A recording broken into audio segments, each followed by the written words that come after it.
আসসালামু আলাইকুম। Basic IT একাডেমিতে আপনাদের সবাইকে স্বাগতম। সবাই কেমন আছেন? আমি আলহামদুলিল্লাহ অনেক ভালো আছি। আজকের ভিডিওতে আমরা জানবো আপনি যদি নতুন কম্পিউটার কিনতে চান তাহলে কি কিনবেন, ল্যাপটপ নাকি ডেস্কটপ। বর্তমান ডিজিটাল যুগে বিভিন্ন প্রয়োজনে আমাদেরকে কিন্তু কম্পিউটার কিনতে হচ্ছে, কিন্তু এই কম্পিউটার কিনতে গেলে আমরা কনফিউশনে পড়ে যাই যে কি কিনবো, ল্যাপটপ নাকি ডেস্কটপ। এই সমস্যায় যারা রয়েছেন আজকের ভিডিওটি তাদের জন্য। ভিডিও শুরু থেকে শেষ পর্যন্ত আমি আশিস জোনায়েত রয়েছে আপনাদের সাথে। চলুন শুরু করি আজকের নতুন ভিডিও। একটা নতুন কম্পিউটার কেনার জন্য শুরুতেই আপনার যে বিষয়টা জানতে হবে সেটা হচ্ছে যে এই কম্পিউটারটি আসলে আমি কি জন্য কিনতে চাই। আপনি যদি শুরুতে এই বিষয়টা ক্লিয়ার করতে পারেন যে আপনি কি জন্য কম্পিউটারটা কিনবেন, তাহলে কিন্তু আপনি এই সমস্যা থেকে অর্ধেক বের হয়ে গেলেন। শুরুতে দুইটা কারণ, একটা হচ্ছে আপনি কি নর্মাল ইউজের জন্য কিনবেন নাকি প্রফেশনাল কাজের জন্য কিনবেন। যদি আপনি নর্মাল ইউজ করতে চান, যেমন আপনি বাসার মধ্যে হয়তো টুকটাক টাইপিং করবেন অথবা ইউটিউব চালাবেন, ফেসবুক চালাবেন অথবা বিনোদনের জন্য ইউজ করবেন, এই টাইপের লাইট ইউজের জন্য যদি আপনি কম্পিউটার কিনতে চিন্তা করে থাকেন তাহলে আপনার জন্য ল্যাপটপ হবে বেস্ট। কারণ ল্যাপটপ এই নর্মাল ইউজের জন্য একদম ঠিক আছে। আর প্রফেশনাল কাজের জন্য যদি আপনি কম্পিউটার কিনতে চান, যেমন আপনি ভিডিও এডিটিং করতে চান, আপনি ফটো এডিটিং করতে চান, গ্রাফিক ডিজাইনের কাজ করতে চান, অথবা আপনি কন্টেন্ট ক্রিয়েশন করেন যেমন ইউটিউব, ফেসবুক, টিকটক, মানে সেই ভিডিওগুলো এডিট করে আপনি মনের মতো করে ভিডিও আপলোড করেন, অথবা আপনি কার্টুন ভিডিও বানান, মানে এই ধরনের প্রফেশনাল কাজের জন্য যদি আপনি কম্পিউটার কেনার চিন্তা করে থাকেন তাহলে অবশ্যই আপনার জন্য কিন্তু ডেস্কটপ বেস্ট।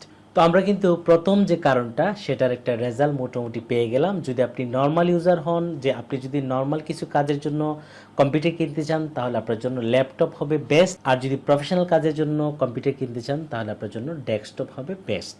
তো এই পর্যায়ে ল্যাপটপ এবং ডেস্কটপের মধ্যে বেসিক কিছু পার্থক্য রয়েছে, সেই বিষয়গুলো আমরা ক্লিয়ার হতে চাই। একটা ল্যাপটপ এবং ডেস্কটপের মধ্যে কিছু সুবিধা এবং অসুবিধা রয়েছে, তো আমরা সুবিধা এবং অসুবিধা দুটাই আলোচনা করতে চাই। শুরুতেই ল্যাপটপের যে সুবিধা রয়েছে সেটা বলতে চাই। আপনি যদি প্রচুর পরিমাণ ট্রাভেলিং করেন, আপনি ধরেন বিভিন্ন জেলায় যান এবং সাথে আপনার কম্পিউটার প্রয়োজন, তখন কিন্তু ল্যাপটপ আপনার জন্য সবচেয়ে বেস্ট সলিউশন। এবং আপনি যদি ইউনিভার্সিটিতে পড়াশোনা করেন, সেখানে প্রচুর কম্পিউটারের কাজ করতে হয় এবং প্রতিদিনই আপনার কম্পিউটার নিয়ে যাওয়ার প্রয়োজন থাকে, তাহলে কিন্তু আপনার জন্য ল্যাপটপ বেস্ট। কারণ ল্যাপটপ হচ্ছে একটা হালকা পাতলা জিনিস যেটা আপনি সহজেই বহন করে নিয়ে যেতে পারবেন, কিন্তু ডেস্কটপকে চাইলেই আপনি কিন্তু নিয়ে যেতে পারবেন না। ডেস্কটপ হচ্ছে ঘরে রাখার জন্য, যেটাকে আপনি চাইলেও এক জায়গা থেকে আরেক জায়গায় নিতে পারবেন না, একটা টেবিলের মধ্যে সেট করে রাখতে হবে। তো এই বিষয়টা চিন্তা করলে অবশ্যই আপনি কিন্তু ল্যাপটপের দিকে যেতে হবে। এবং আপনি যদি প্রচুর দেশের বাইরে বেড়াতে যান এবং আপনার প্রচুর কম্পিউটারের কাজ করার প্রয়োজন হয়, তখন কিন্তু অবশ্যই আপনার জন্য ল্যাপটপই বেস্ট সলিউশন। আর আপনার যদি বাইরে কম্পিউটারে তেমন বেশি কাজ না থাকে, ঘরে এসেই সেই কাজগুলো করতে পারেন, তাহলে আপনার জন্য ডেস্কটপ হবে বেস্ট। তো এখন আমরা যে বিষয়টা জানবো সেটা হচ্ছে একটা ল্যাপটপ এবং ডেস্কটপের মধ্যে আসলে যে স্পিডের পার্থক্য সেটা একটু বলতে চাই।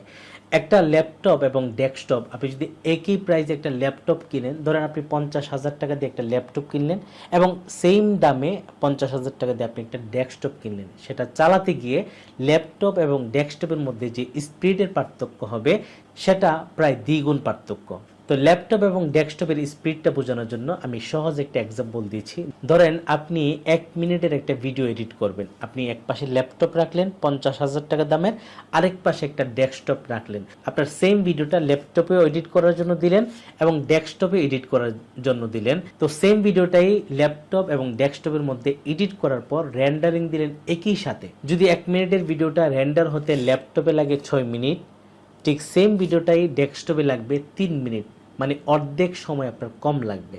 তার মানে এটাই হচ্ছে সত্য, মানে আপনি ল্যাপটপ এবং ডেস্কটপ একই প্রাইসে কিনলেও কিন্তু পার্থক্য থাকবে অনেক, মানে স্পিডের মধ্যে।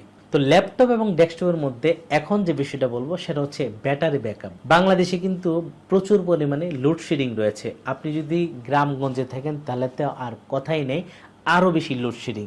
ওই রকম পরিস্থিতিতে আপনার জন্য ল্যাপটপ হবে সবচেয়ে বেস্ট সলিউশন। কারণ ল্যাপটপ কিন্তু কমপক্ষে 2 ঘন্টা 3 ঘন্টা পর্যন্ত টানা বিদ্যুৎ ছাড়াই চলতে পারে। কারণ ল্যাপটপের মধ্যে ব্যাটারি ব্যাকআপ রয়েছে, একটা ব্যাটারি রয়েছে, সেই 2 ঘন্টা বা 3 ঘন্টা তার ব্যাটারি দিয়ে চলতে পারে। কিন্তু ডেস্কটপে কিন্তু সেটা সম্ভব না। ডেস্কটপ কিন্তু কন্টিনিউ বিদ্যুৎ দিতে হবে। তো সেই জায়গাটা যদি চিন্তা করেন তাহলে অবশ্যই আপনি ল্যাপটপ কিনতে পারেন। কিন্তু স্পিডের কথা চিন্তা করলে বা ওভারঅল যদি আপনি কাজের গতি নিতে চান তাহলে কিন্তু ডেস্কটপ বেস্ট। ল্যাপটপ এবং ডেস্কটপ কেনার ক্ষেত্রে যে পার্থক্য রয়েছে সেটা হচ্ছে একটা ল্যাপটপ কিন্তু চাইলে আপনি পার্টসগুলো আলাদা আলাদাভাবে কিনতে পারবেন না। এটার মধ্যে যেভাবে সেট করা আছে আপনাকে ঠিক সেমটাই কিনতে হবে। কিন্তু ডেস্কটপ কিন্তু আপনি চাইলেই আপনার মনের মতো করে সাজিয়ে নিতে পারবেন, কারণ ডেস্কটপের সবগুলো পার্টসই আলাদা। ধরেন আপনি যে ডেস্কটপটা নিচ্ছেন সেটার কনফিগারেশন বা প্রাইস অনুযায়ী এটা যেটা পাচ্ছেন সেটা থেকে আপনি ইচ্ছে করে আরও 4 GB র্যাম বেশি নিতে যাচ্ছেন, সেটা কিন্তু ডেস্কটপের মধ্যে সম্ভব। কিন্তু ল্যাপটপে কিন্তু সেটা চাইলেও সম্ভব হয়ে ওঠে না, কারণ ল্যাপটপের মধ্যে সবগুলো সীমিত। ল্যাপটপ এবং ডেস্কটপ ব্যবহার করার জন্য কোনটা সবচেয়ে বেশি লং টাইম ইউজ করা যায় সেই বিষয়টা যদি বলি, অবশ্যই ডেস্কটপ। কারণ ল্যাপটপের সবগুলো পার্টস কিন্তু ছোট ছোট এবং এটার আসলে লং লাইফ হয় না। আপনি যদি ল্যাপটপ এবং ডেস্কটপ একই প্রাইসে কেনেন দুইটা, দেখবেন আপনার ল্যাপটপ যদি যায় 3 বছর, আপনার ডেস্কটপ যাবে 6 বছর। মানে এখানেও কিন্তু ডেস্কটপ এগিয়ে।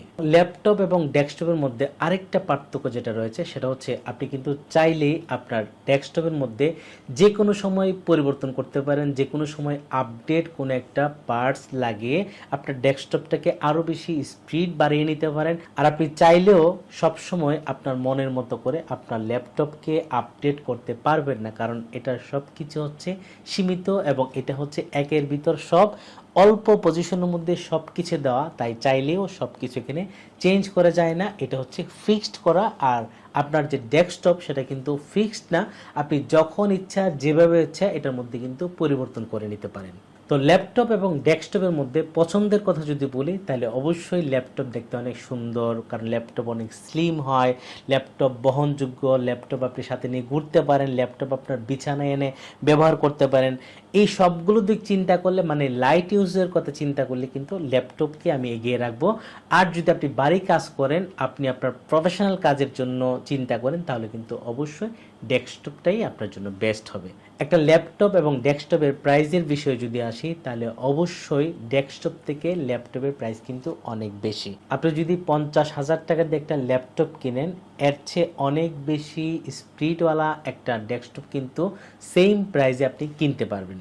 সর্বশেষ ল্যাপটপ এবং ডেস্কটপের মধ্যে আমার পছন্দ কোনটা সেটা যদি আমি বলি, যে আমার কিন্তু একটা ল্যাপটপে রয়েছে, ডেস্কটপে রয়েছে, কিন্তু আমি ল্যাপটপ এবং ডেস্কটপের মধ্যে কাজ করে দুটাকেই বুঝতে চেয়েছি আসলে কোনটা আমার জন্য বেস্ট। আমার কাছে বেস্ট মনে হয়েছে ডেস্কটপ, এবং আমি কিন্তু রাত দিন যখনই কম্পিউটারে বসি আমার সবগুলো কাজ কিন্তু ডেস্কটপই করি। তো ল্যাপটপ নাকি ডেস্কটপ এই বিষয়ে সর্বশেষ আমার পরামর্শ হচ্ছে, আপনি যদি নর্মাল ইউজার হন তাহলে আপনার জন্য ল্যাপটপ, আর যদি আপনি একদম প্রফেশনাল ইউজার হন তাহলে আপনার জন্য ডেস্কটপ। এই ল্যাপটপ এবং ডেস্কটপ কেনার ক্ষেত্রে কোন কোন বিষয়গুলো আপনাকে খেয়াল করতে হবে, কত জিবি র্যাম নেবেন, কোন মাদারবোর্ড নেবেন, কত জিবি হার্ড ডিস্ক নেবেন, এসএসডি লাগাবেন কি লাগাবেন না, এই সবগুলো বিষয় নিয়ে আমরা আরেকটা ভিডিও করে দেব, যাতে আপনি একটা নতুন কম্পিউটার বা ল্যাপটপ কেনার আগে এই সবগুলো বিষয় জেনে একটা ভালো মানের কম্পিউটার বা ল্যাপটপ কিনতে পারেন। সেই বিষয় নিয়ে আমাদের একটা পরিপূর্ণ ভিডিও আসবে। আজকের ভিডিওতে কিন্তু আমরা অল্প পরিমাণে ইনফরমেশন দিয়েছি, ইনশাল্লাহ আগামী পর্বে আরও ডিটেলস আলোচনা করব। সবাই ভালো থাকবেন, দেখা হচ্ছে নতুন ভিডিওতে। আল্লাহ হাফিজ।